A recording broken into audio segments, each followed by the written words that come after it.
Ford is turning itself around by focusing on light truck vehicle models in the US, which the folks at Morningstar think is the right move since light trucks are nearly 80% of the US industry new light vehicle sales. Ford's challenge is to increase share profitability while elevating Lincoln into a global luxury brand. The mostly no-moat nature of the auto industry makes these tasks difficult, and they see headwinds from areas such as restructuring, commodities, and exchange, while investment in mobility and electrification takes years to bear fruit. Ford targets 50% global all-electric volume by 2030 and an annual production rate of over 2 million battery vehicles by 2026. The company is also focused on spending on the most profitable vehicles. The March 2022 split of combustion and battery electric vehicles into two own segments, Ford Blue and Ford Model E, allows talent to focus on combustion hits like Bronco and F-Series, as well as build on the success of the F-150 Lightning, BEV, and Mustang Mach-E.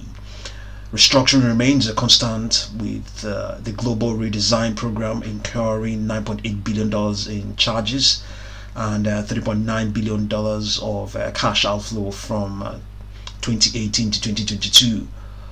Ford Blue seeks about $3 billion in cost reduction, and CEO Jim Farley in February of this year, 2023, lamented about the firm having too many engineers. And 12 days later on, the company announced a 3,800 mostly UK and German headcount reduction by 2025, including 2,800 production development jobs.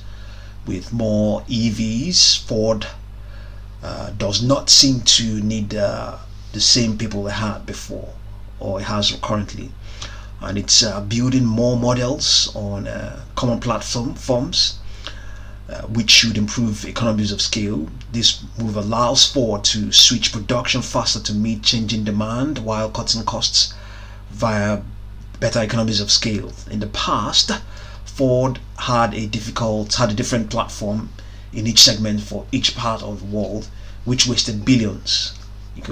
Lincoln entered China in the fall of 2014, and the Mustang Mach-E EV is bringing new customers in US coastal markets, with 70% of its early buyers being new to Ford. Many F-150 Lightning pickup customers are also new to Ford. In addition, the Transit BEV helps commercial customers save money.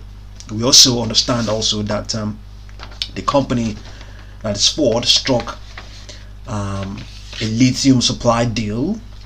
Yesterday, the 21st or 22nd of February, the company disclosed that it has struck a series of supply deals for lithium, as it revealed that it needs to close a $7 billion gap with its rivals and to remain competitive. So the car maker will work with established industry groups, Albemarle and SQM, as well as 3 developers to supply the material for batteries that power EVs. The group told those gathered for its investor event yesterday, the 22nd of May, that its costs were $7 billion higher than its competitors, mostly stemming from vehicle complexity and chronically inefficient suppliers in the traditional engine vehicle business, Ford Blue. The CEO Jim Farley said that reducing costs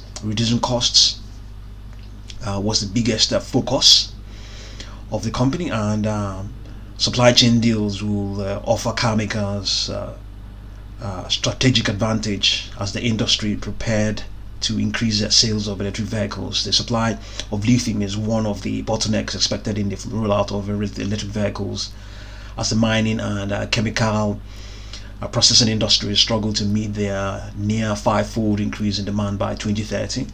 The supply agreements should help Ford source sufficient raw materials from the US and free trade partner countries to meet threefold thresholds to receive a $3,750 consumer tax credit under the Inflation Reduction Act.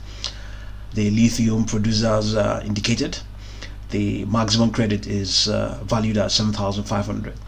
Ford's lithium sourcing plan represents greater alignment with Washington's goal for a U.S. electric vehicle supply chain independent of China, compared with its gamble on China's CATL and Huayu cobalt for battery technology and nickel respectively. So based on public disclosures by the mining companies and the Financial Times calculations, Ford could secure enough lithium for up to almost 1.1 million EVs a year, assuming all projects managed fully to scale up on time and deliver consistently. So in this regular session, Ford is up 0.7% as we count down to the close of this session, the 23rd of May 2023. And let's look at the daily chart for Ford and see what the projections are. Okay, this is the daily chart for Ford. We have upper projections of 12.01, 12.23,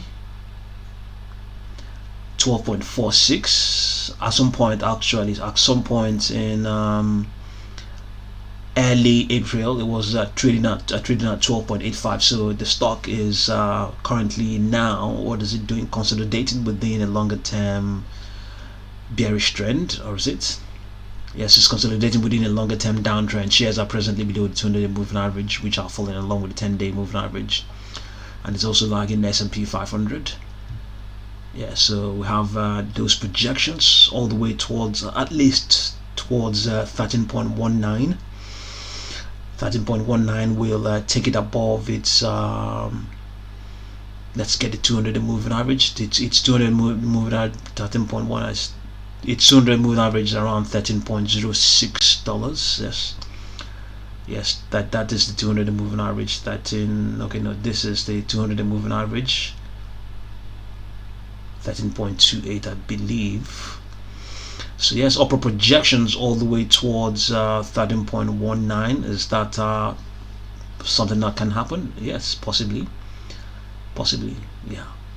So see what you make of Ford stock, and I'll continue to update you. Thank you very much for watching this video.